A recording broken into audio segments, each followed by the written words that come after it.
Now, you may think you've never heard of the new Genesis GV80, but this is indirectly one of the most famous cars of 2021 because it was the car that Tiger Woods had that rather nasty accident in. And if you're thinking, oh dear, I better not buy one of those then, well, consider this. LA police estimate that Tiger was travelling between 84 and 87 miles an hour when he left the road, and he hit a tree and flipped several times. So the fact he survived at all owes a lot to how safe this car is. In this video, we're going to be finding out what makes it so safe, but also how it compares against its other key rivals, the Audi Q7 and BMW X5 in important areas, and whether or not it's worth its near £57,000 starting price. But before we get to all that, we should probably start with a bit of background on Genesis, the brand, because if you're watching this in the UK at least, you probably won't know a great deal about it. So in essence, Genesis is the premium arm of Hyundai, a bit like DS is to Citroën. It was launched back in 2015 in its native South Korea and in 2017 in the US, but it's only just arrived in the UK, and I'm going to be frank, there's no guarantee that will end well. You see, here in the UK, buyers tend to be a bit snobby when it comes to badges. They're happy to spend loads of money on a BMW, a Mercedes, an Audi or a Porsche, but not so much on a brand that has next to no history. Nissan tried it with Infiniti and, well, that didn't go very well at all, and the jury is still very much out on DS.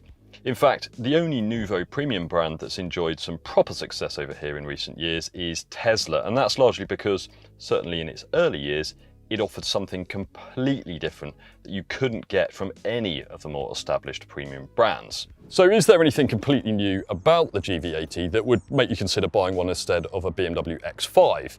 Well, the look is new, obviously, but it does appear to have been inspired by a certain British brand.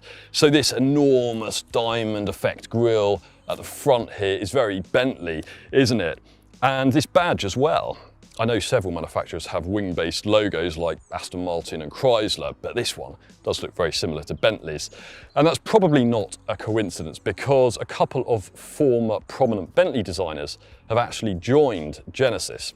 There are some original touches though, like these quad headlights and double line indicators that are repeated on the front wing, so they almost look as though they've been threaded through the wheel arch.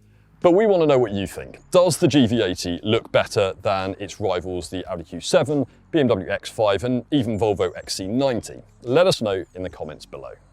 Under the bonnet, you'll find either a 2.5 litre petrol with 300 brake horsepower or a 3 litre diesel with 274 bhp. So it's a bit of a surprise there's no hybrid or electric option, especially given Hyundai's experience in that area. But Genesis will be launching several pure electric models in the near future. The only other Genesis model you can buy right now is this G80 Saloon. It's a rival to the BMW 5 Series, and you can find out loads more about it by clicking the link up there at the top of the screen and heading over to our website. But back to the GV80, and let's take a look inside. And it's actually a really pleasant surprise in here. Now, admittedly, this is quite a high-spec version. It costs around £73,000, and one of the options it has are these Nappa leather seats. But everything else looks and feels pretty upmarket and nice and solid, and I particularly like this steering wheel, which again is rather like a Bentley's. Storage space is a bit more of a mixed bag, so you've got a nice big cubby here under the central armrest, and you've also got a couple of cup holders covered here and a sliding tray that's useful for stowing your phone or something like that. But the door pockets, they are quite small, and the glove box, we won't fit much in there at all. It's also nice to see some proper user-friendly physical controls for the air conditioning, leaving the touchscreen, which by the way is huge, measuring 14.5 inches for the infotainment stuff like music and navigation. The screen is a bit of a reach if your driving position involves sliding the seat back a long way, but you don't actually need to press the screen at all because there's another controller between the front seats. This works in pretty much the same way as a first generation iPod from 2001. Remember those? Because you circle your finger to spin a scroll wheel and then press a button in the middle to make a selection.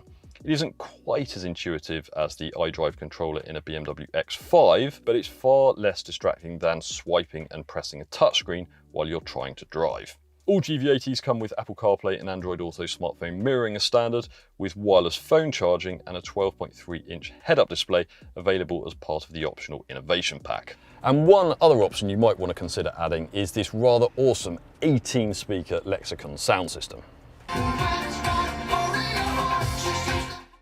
As for rear space, there isn't quite as much legroom as there is in a Q7, but still plenty for a couple of 6-footers.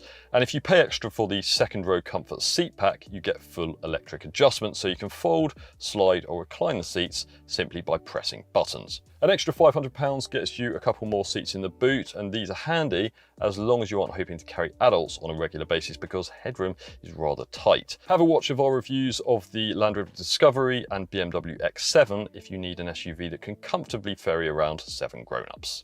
With all 7 seats up in the GV80, there's barely any space left for luggage, but if you fold the rearmost seats away into the floor, something that can be done electrically if you've stumped up for the second and third row comfort seat pack, there's a very decent sized boot. Now, all GV80s come with an 8-speed automatic gearbox and 4-wheel drive as standard, but I'm driving the diesel version here, and certainly when it comes to performance, no complaints at all really. Acceleration is perfectly adequate, and it's also quite smooth for a diesel. Ride comfort, well, that isn't quite so successful.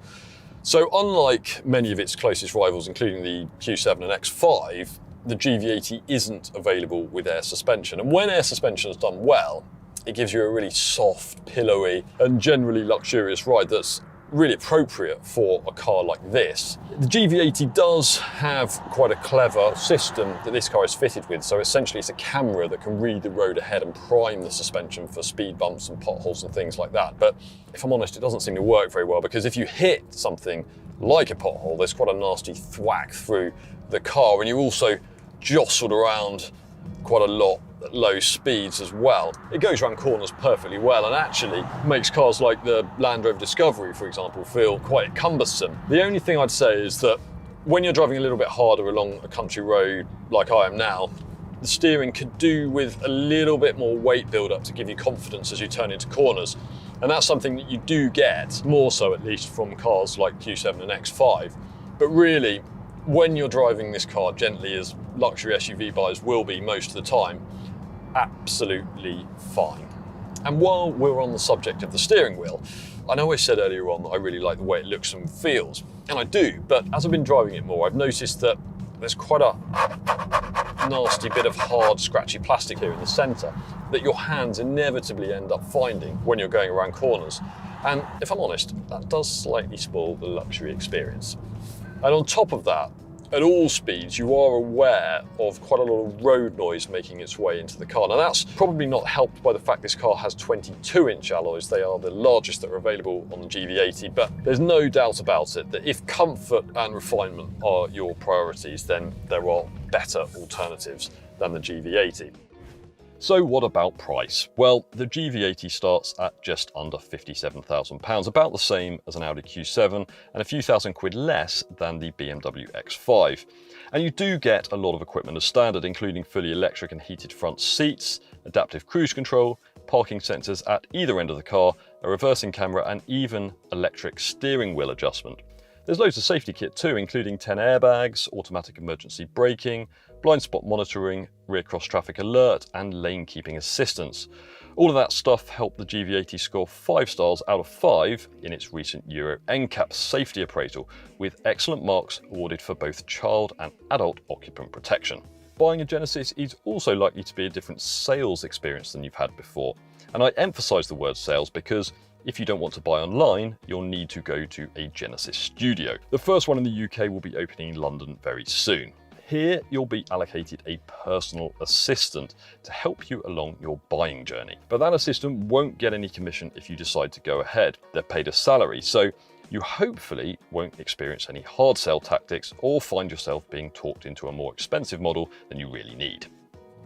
So should you buy a GV80? Well, it really depends what you're looking for. As I said earlier, it has some pretty major strengths, safety being one of them, and also, particularly when you factor in standard equipment, it is cheaper than most premium alternatives. On top of that, Genesis says it's prioritising customer service, so you're likely to be treated like a king every time you go to get your car serviced. However, if you want something that offers you really top-notch comfort and refinement, and is also genuinely a practical 7-seater, there are better alternatives. And this car isn't likely to hold on to its value as well as some of the more established premium brands, simply because not many people in the UK have really heard of Genesis before.